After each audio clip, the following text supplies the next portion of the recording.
What's up, all you cool cats and kittens? It's the Sibling Rivalry MMA show. Haven't talked about any fights in you didn't like. Haven't talked about any fights in a while. Finally got some coming up.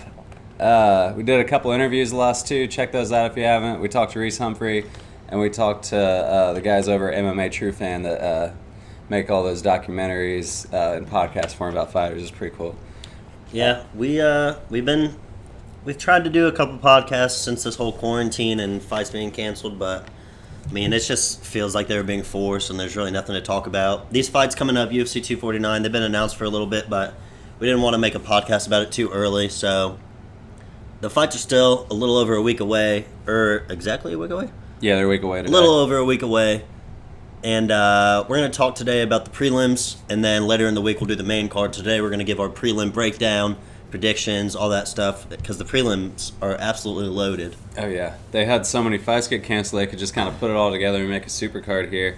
Prelims are, I mean, just as good as any fight night would be, and we've just been wanting to talk about some fights. So, first fight on the early prelims, Ryan Spann, Sam Alvey. I mean, I don't have much to say on that one.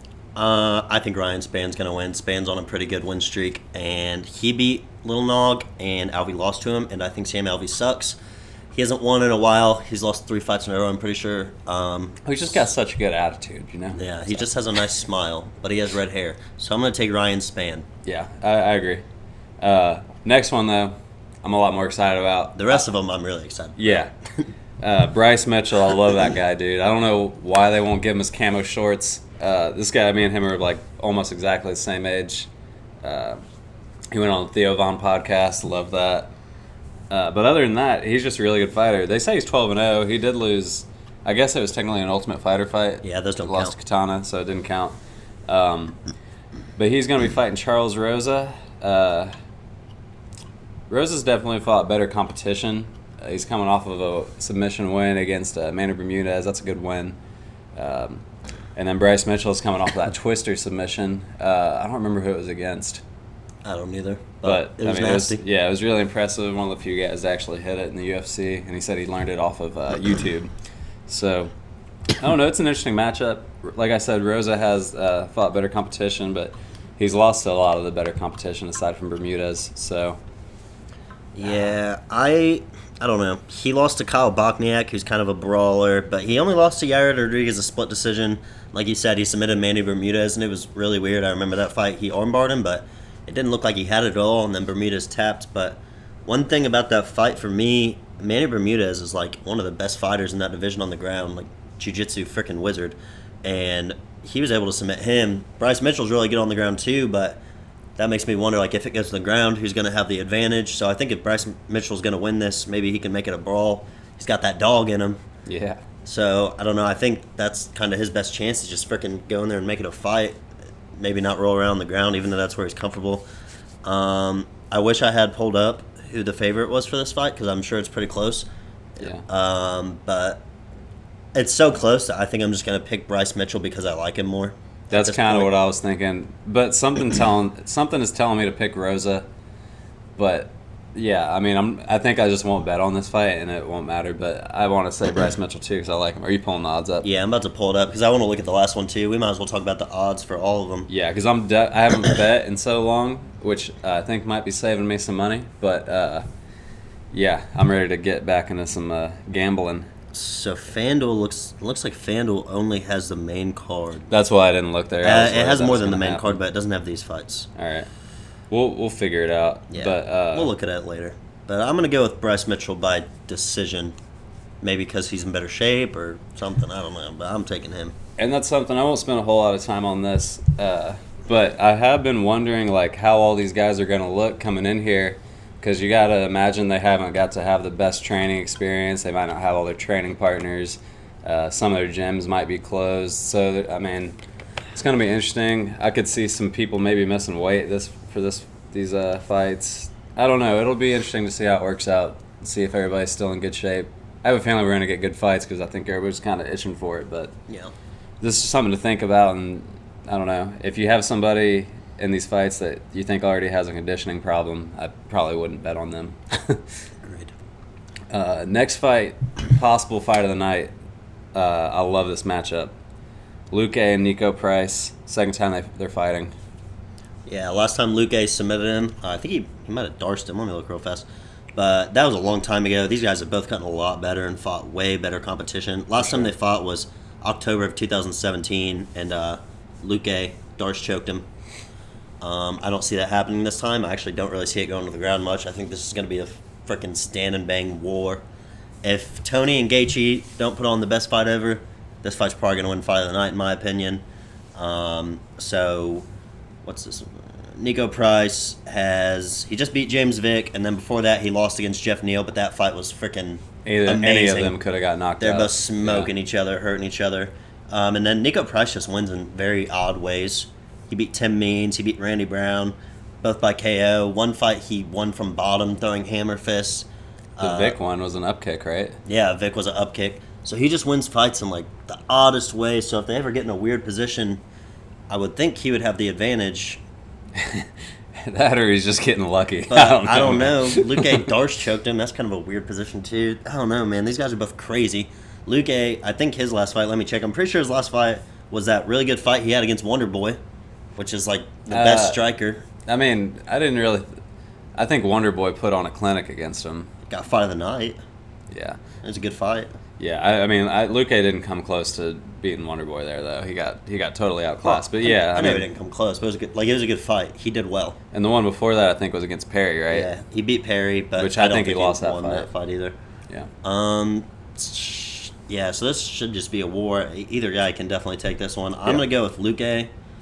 I mean, I am a big fan of Nico Price. I love the way he fights, but I don't think the way he fights is ever really going to beat the top guys. And Luque right now is one of those top guys. So I think Luque is just going to be able to control it on the feet. And I'm going to say decision. I think Luque will probably be a little bit more conserved than Price, while Price is throwing big shots and trying to knock him out with something crazy. I think Luque's kind of just going to piece him up on the feet, and I'm going to go with him by decision. I see somebody getting finished here. And it is a tough one to pick. I think Luque probably is technically the better fighter. I don't know. I want to go with Price, but something's telling me to go with Luque there too. So that's 2 fights in a row. I want to pick the other guy. And I'll probably just be dumb and bet on Mitchell and Price. And hey, maybe it'll pay off. Yeah, nobody has any clue. This fight card could have some big upsets with how people are going to be able to train and prepare for this. So there could be some big upsets. Next up, we got Uriah Hall and Jacare. This is a weird fight, in my opinion. Uriah Hall, I think, is extremely overrated. I think he's still riding that thing of what he did on The Ultimate Fighter, and that lucky knockout he had over Mousasi, which ended up proving to be lucky. He has won his last 2, one against Antonio Carlos Jr. and one against Bevon Lewis. I think I remember the Antonio Carlos Jr. one, I thought he lost the fight, and they gave it to him. I could be wrong about that, but that's how I remember that one going. Then Jacare, he just is coming back down from light heavyweight. He middleweight his whole career, went up to light heavyweight, and his performance wasn't anything great, but he almost beat Jan Blachowicz. It was just an extremely boring fight, and I think most people thought Jacare won. And before that, he got destroyed by Jack Hermanson. So Jacare is obviously on the downward slope of his career, but I think his style is horrible for Uriah Hall. One, because of the grappling. I think if Jacare really wants to take him down and submit him and beat him up, he can. But I honestly think Jacare will win the stand-up too. Yeah. And I haven't looked at the odds. I actually can look at the odds for this one. Uriah Hall is a plus 106 underdog. Jacare is a minus 124 favorite. And I would think Jacare would be the biggest favorite on this card, in my opinion. Yeah. I think he's going to run through Uriah Hall. I don't think it's going to be close. And after seeing that, at only minus 124 for Jacare, I'm definitely going to put him in my parlay. Yeah. Yeah, I agree with pretty much everything you said there. I mean, you got to think Jacare is a better fighter than Uriah Hall. But, I mean, Uriah Hall does have that freaky shit that works out for him sometimes. So, I mean, he has the power to knock him out. I don't think he will. I think Jacare will probably... He could get a submission. Probably a decision, though, to be honest. Yeah. But, yeah. Like he said, this is a night to bet on the underdog. But I'm still going with Jacare. I could see Jacare winning literally any way. I could see him decision, submission, TKO, KO. I can literally see anything for Jacare here. I could see Hall gassing out and Jacare just on top punching his head. But one thing that I think gives Hall a little bit better of a chance, and maybe like if these guys aren't in the same situation that most of the other guys on this card are, because these guys have actually been training to fight each other for a while now. Yeah. These guys have been matched up to fight for a little bit. So at least Uriah Hall probably has been working on his takedown defense and some stuff on the ground. Whereas if they just put this fight together like a lot of the other ones, he would not have been probably. And the odds maybe would have even been worse for him. But if you're a Uriah Hall fan, there's a little bit of hope for you. He's probably actually been able to train for Jacare. Yeah. But moving on. Carla Esparza, Michelle Waterson. If you're a fan at all of women's MMA, this is an incredible fight. These are two pioneers of the sport. Esparza was the first strawweight women's champion in the UFC, and Michelle Waterson's been around freaking forever. I remember she was on Bully Beatdown. That's how long she's been around. Yeah. So they got Esparza as a minus 160 favorite, most likely because of the style. It's kind of similar to the last one. Esparza's a wrestler. Michelle Waterson, karate hottie, is a stand-up fighter. But she's decent on the ground. She can pull some stuff out. She almost submitted Joanna, so Yeah, but how do you see this going? I think Esparza's going to be, like you said, the wrestling. I think she's just going to be a lot stronger than her, too. Yeah.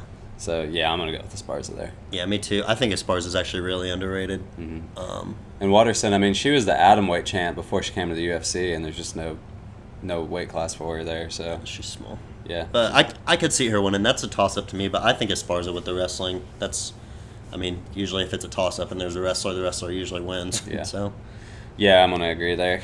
All right. This one, man, there's a lot of just like my all-time, not all-time, but like my last few year favorites on this card. Alexei Oleinik, I love this guy so much. I think he's going to lose, but I really like him. So that's Nico Price, Bryce Mitchell, Oleinik, and then Cowboys on the undercard too. They've just got all my guys on this undercard.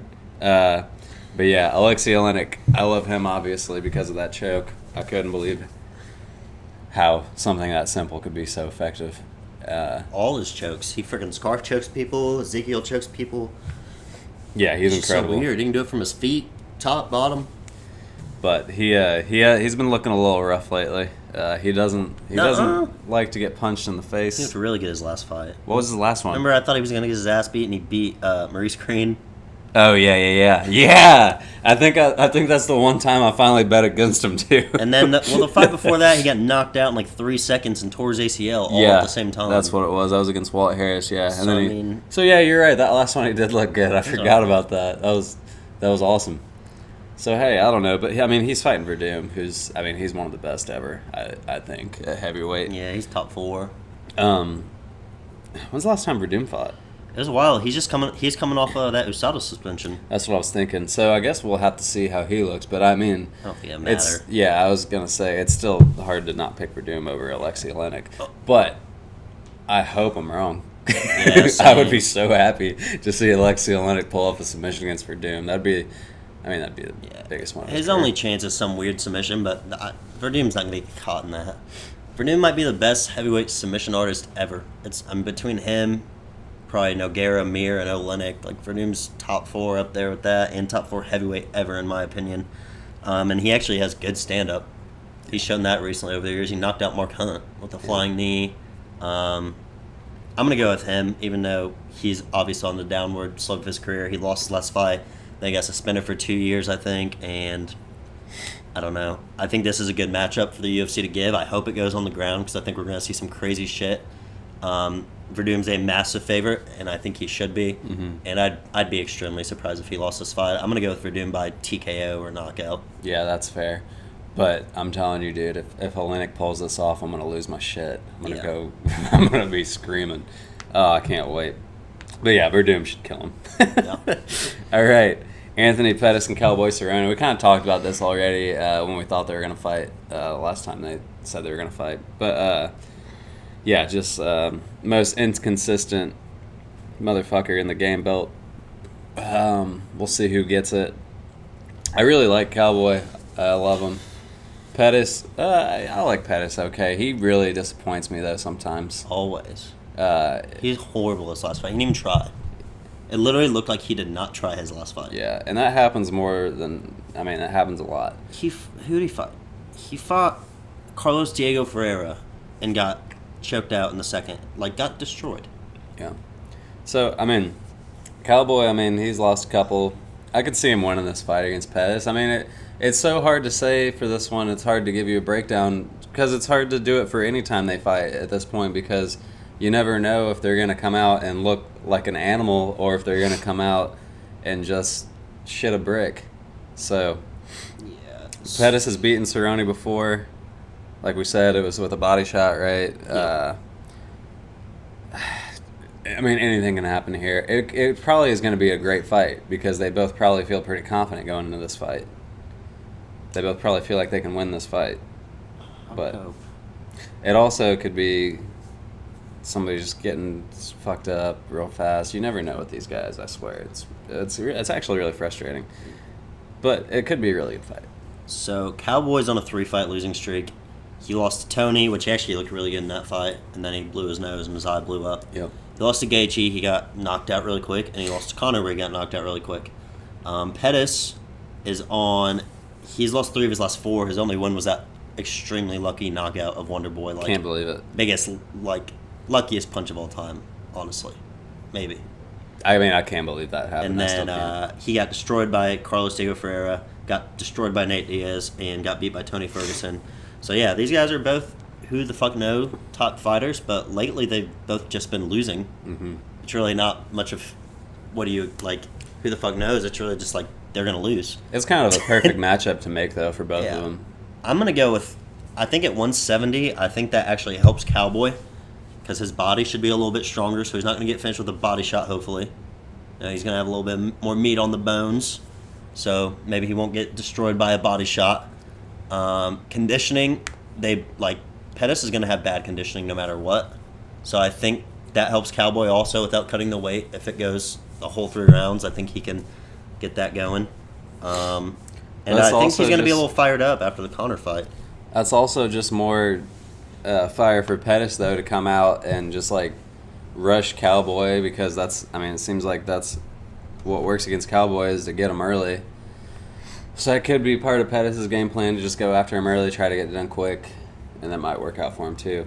I want to see I wish there was a prop bet on, what bone Anthony Pettis is going to injure to make a big excuse.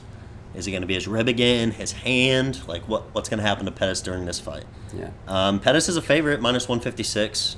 Cowboy's a plus 132 underdog, so I'll probably put Cowboy in my parlay, maybe. I might. I'm going to do a few parlays, maybe, so I probably will, too. It'll be in something. But if Cowboy does win this fight, I wouldn't mind seeing him retire after this fight if he wins. He ain't going to retire. I don't think he will either, but... Pettis needs to go to Bellator or something.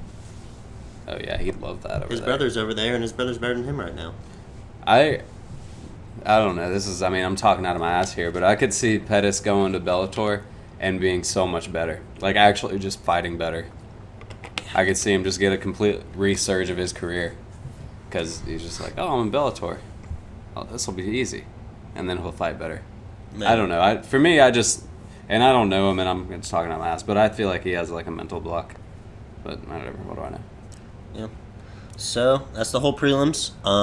As of now, if I did an underdog or if I did a prelims parlay. Yeah, let me pull up all of the odds real quick. But you go ahead. I would put. Okay, I can't see the Ryan Spann, Sam Alvey, or Bryce Mitchell, Charles Rosa. I can't see the early prelims. I can only see the prelims odds. I would put Jacare in minus 124. I think that's a good price. I've got all the odds here. You want me to tell you? Yeah. All right. So Sam Alvey is a plus 300. Ryan Spann is minus 400. Okay, so that fight might not be as close as we thought. I'm not putting that in my parlay at all. Yeah, unless you think Sam Alvey's going to win, I would definitely not include that. Bryce Mitchell and Charles Rosa pretty close. Mitchell's minus 170, Rosa plus 140. So damn, that's not that close. That almost makes me want to put Rosa in there. I think so too. I'm surprised he's the underdog. I think Bryce Mitchell just has a lot of fans. Yeah, Mitchell's really good, but that seems more of a name thing for how his odds are. Yeah. Everybody's probably betting on him just because they know him. Mm-hmm. But, I mean, that's a good fight. So I think either of them could win, but Rosa's a good underdog to take there. Oh, Nico Price is plus 225. Yeah, I think Luque's minus 285. I think most people probably think Luque is going to win that one fairly easy, but if you want to put a big underdog, that's a really good underdog to have. He can knock anyone out, honestly. I do think Luque's going to win. The Price one, that might just be a good one to... If you're doing multiple parlays, I would maybe just put that in like your smaller parlay, something like that. Hall and Jacare, you have that already. Yeah, I'm putting Jacare in that for sure. Right now I'm putting Rosa and Jacare. On Bovada, they're actually... Jacare is minus 125 and Hall's minus 105. Either way, I'm putting Jacare in it. Yeah. Let's see. Watterson, Esparza. Watterson's plus 130, Esparza minus 160. Olenek plus 247. Cowboy plus 125. So those are the prelims, and we haven't even talked about the main card at all. We'll do that later. So I guess we'll give you really our full bets after we give that. But I feel like we usually make our money on the prelims. Yeah. Well, right now, my prelim parlay would be Rosa, Jacare, and Cowboy. Those are the three that I'm comfortable with their price and fairly comfortable with the fight. That I would do those bets if I was just making a prelim one, or if you want to add those to our main card one, which we will tell you guys next time. We'll do that within the next few days, probably. Yeah, we'll do it. Main card is absolutely stacked. Yeah. Cannot wait for it. There's going to be a lot to talk about. Going to be a lot more in-depth conversation. This prelims episode was over 22 minutes long. Longer than I thought it was going to be. And we still got to talk about Tony Ferguson, Justin Gaethje, Henry Cejudo, Dominic Cruz, Francis Ngannou, Jairzinho Rosenstrike, Calvin Kattar, Jeremy Stevens, and Greg Hardy and Yogan DeCastro. So I'm really excited, man. I can't wait for these fights. Yeah. And they announced 2 more cards within the same week. Yeah, 3 more cards within this month. Yeah, so we'll have a lot to talk about there too. We're gonna be busy over here. Yeah. So stay tuned. Give us some feedback. Let us know what you guys think about the fight. Hopefully the MMA community gets real interactive in this next week, since there's been nothing to talk about. And we'll see you guys later this week.